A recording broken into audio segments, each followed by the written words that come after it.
Ano yung mga life lessons mo direct?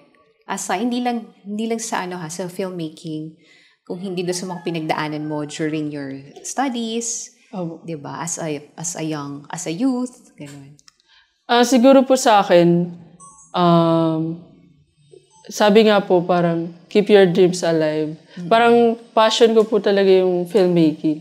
So parang kahit po hindi po aligned yung course ko sa filmmaking, ako pa rin po yung nagiging boses sa school na dala-dala ko po minsan yung school sa iba't ibang film festival. Ganun.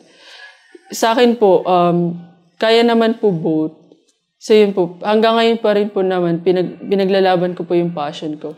Kasi yun din po yung sa akin, naging mahirap po kasi hindi naman po supportive una yung parents and family kasi hindi po nila talaga maintindihan yung filming.